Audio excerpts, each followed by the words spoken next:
Welcome to Subramani. What really drives the market? Fear, hope, regret, compromise, right? Largely we are only about fear and greed, right?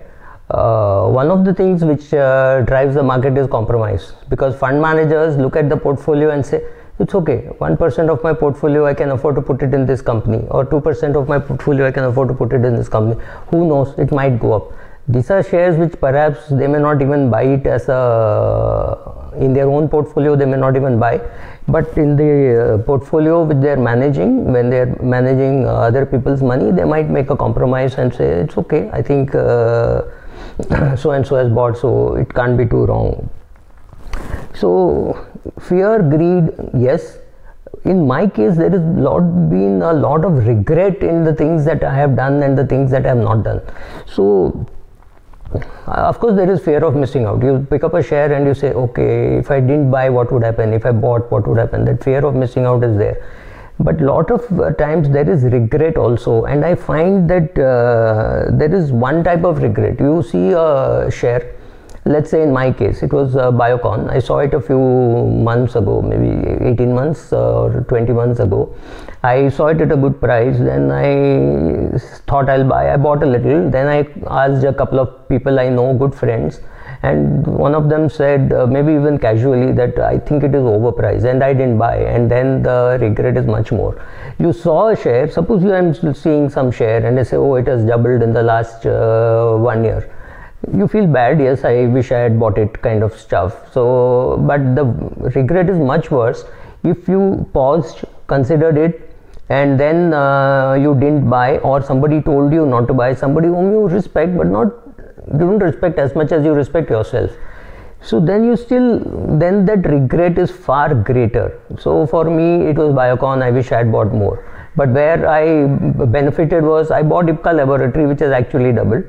And I wish I had, even then there is some regret. I wish I had sold Sun Pharma and bought Ipca. I didn't do that, but Sun Pharma has also done well, because all the pharma shares have done well, but Ipca did spectacularly well. The other big regret that I've always had in my own portfolio is selling of good shares, maybe about even better shares, I don't know, but I've not exactly kept track of what happened. So which are the shares which I have sold in the past?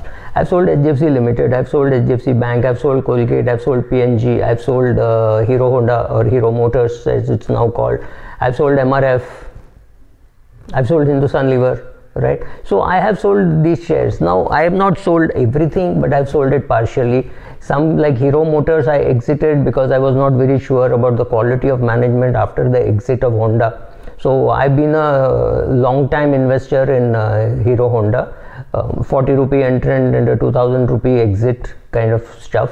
So folklores are made of this for 20 plus years of holding, and then I sold.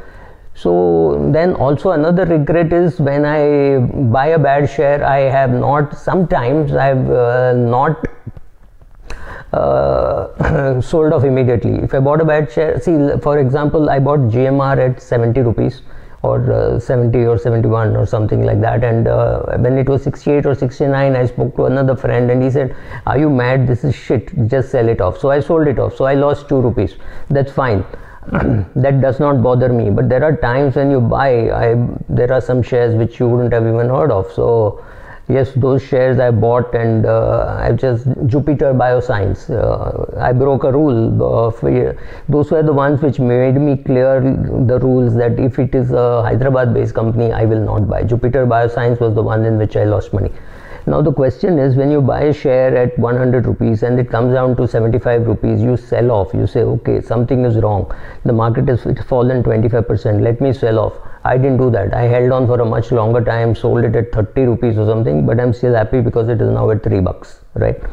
So those are regrets which you keep. And so one of the regrets now, which I should not be calling it a regret, because I thought, I deliberated, I bought Reliance at about 600 rupees, got the bonus, and then sold it off now recently at about 1400 to 1600 range. I sold off. I still have some shares, but mostly I sold off, saying this is overpriced, and now it is at 2200 and showing greater strength than weakness, right?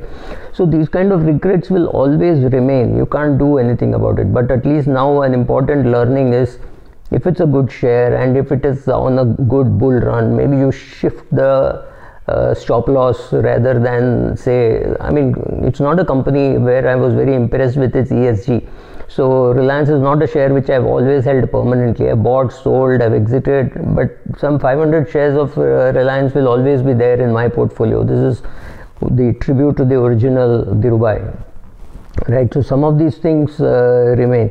I try to review my investment decisions as a deliberate practice to see what can be done. So what all can you do? First, start maintaining an investment diary. Write down whatever you're feeling. That's very important. Create an investment philosophy statement. Why are you investing? What are you investing? How are you investing? Do all that, and then you can find out what are your do you have regret aversion? Do you have loss aversion? Do you have confirmation bias? And some kind of self-examination is very useful for something like this. I was reading an article, I will give you a reference to it, The Making of an Expert. So there it says, not all practice makes you perfect. Practice has to be of a particular kind. It has to be deliberate to develop some particular expertise. So it has to be specific, it has to be considerable, it has to have sustained efforts to do something which you can't do well. So when I buy a good share now, I lock it up and I say, this I will not sell. Biocon, there is no reason for me to sell. Mindtree, there is no reason for me to sell.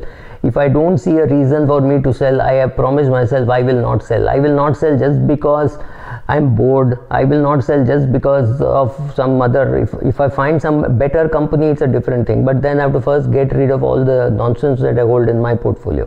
So yes, every portfolio some nonsense creeps in, then you have to make sure that you remove the weeds before you pluck the flowers and throw them out, right? So first of all, regret has a huge emotional impact. You feel, I wish I had not asked him, or why did I ask this person? He anyway doesn't know anything. She anyway doesn't know anything. So you kick yourself for asking the wrong person. So that is one thing which is there. Regret is a comparative emotion. We feel we need not have done it. For example, you reach a railway station and you miss a train. You wish you had come 1 minute earlier. I used to feel that, but now I don't, because I know that I didn't know there was a train coming at that time. If I had known, I would have reached 1 minute earlier. So I could have looked at the timetable. I would have known that the 10:31 train. I could have reached at 10:31 or 10:30 to be safer. No, I didn't know anything. So I don't have any regrets if I reach at 10:31 and see the train leaving. That's perfectly all right. I didn't have that information, so I don't feel regret about that decision. Of course, going by train itself seems very far away after this COVID thing. But I also realize that if you have made a deliberate action of talking to somebody and then taking a decision, then you kick yourself saying, how did I compromise? Why did I talk to that person? That person knows nothing about the company. I know more. But sometimes it also happens that talking helps, because I was talking to a friend when DLF used to be quoting at 1200 rupees. And I thought it was a good buy, so I had decided to buy 300-400 shares, maybe 500 shares to start with. And so I called a friend of mine who runs a broking company, and I said, hello, what do you think of this? Because nature that I talk. He said, I don't know, but one of the bachas in my office, one of the kids in my office is handling this, so I will put on to him. When he introduced me, he said, hey, this is my friend, he thinks he wants to buy DLF, just talk to him. He could have just said, oh, boss's friend, let me not counter what he's saying. Let me just say, yes sir, it's a great company, sir.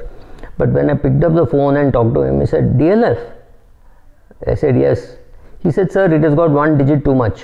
Either the 0 should go away or the 1 should go away. At maybe 200, if you ask me, I'll tell you differently. At 120, I may tell you differently. But at 1200, clearly it's a sell, it's not a buy, and the price actually came down to 120, right? Very rarely does this happen, but obviously the person dealing with the company on a day-to-day basis knows something more than you will ever find out with all your research. So talking to such people is very important. Regrets are much worse if you don't talk and you buy it and then somebody says, oh, that company, you should have asked me, I deal with them, I do ICDs for them, they never pay on time, blah blah blah blah blah. Then you know, oh, here is a signal that I should not be looking at that company. But somehow when God wants to give you trouble, He makes sure that you first get into trouble, then you ask the right people. So that also I am not saying it's a deliberate act which you can do, but you compromise sometimes and say, okay, let me see what I could have done differently. So regret can be has been a very positive motivator for me, because now I've decided that if a company is good and it's paying dividends and regularly paying dividends and it has fallen a little, I will not compromise and sell it off to buy something else. I will hold on to it. I mean, I will not sell a TCS. I will not sell a Mindtree. I wish I will not sell a Biocon, right? So I will not sell these things. Now, this is a very positive way of looking at what I've learned from my regrets. But my regrets have been selling too much, selling good companies also pretty unnecessarily, without a plan. If I sell, I mean, I remember why I sold ITC, because it was a company spreading cancer and I didn't want to be part of that. Are other companies in which I am not compromising on the environment? Maybe they are. I mean, I'm not saying therefore I will sell off Reliance, right? Because obviously it has got petroleum, it is polluting. All that is true. But I will know where I have invested. So this money which I got by selling ITC, I went and bought Cummins, Siemens and things like that. Luckily for me, they have outperformed ITC over the last 4-5 years, right? So once you have a diary, once you have an investment process, once you start writing down all that, you can easily put in a process saying this is what should happen. And because decision making is very difficult and you will experience fatigue in decision making, if you have to make too many decisions, you will not do them at all. You will just say, oh, it's okay if my money doesn't get invested, it's okay, right? It's not okay. You need to know that it's not okay. And regret is a stronger, it's much stronger for comparisons. To say, oh, so and so also did, so and so also did. All that could lead to depression, right? So regret, of course, varies across individuals, communities, groups, etc. And we experience regret differentially after we make decisions. That is also true, especially on behalf of other people and as a part of a group, etc. Right? So regret influences our choices even as we are making them. We know that so and so will not take a decision at the right time. You know all that, but still, while making the choices, you are worried about those things, but you still go ahead, full steam ahead, and you just push. So that's it. Thank you.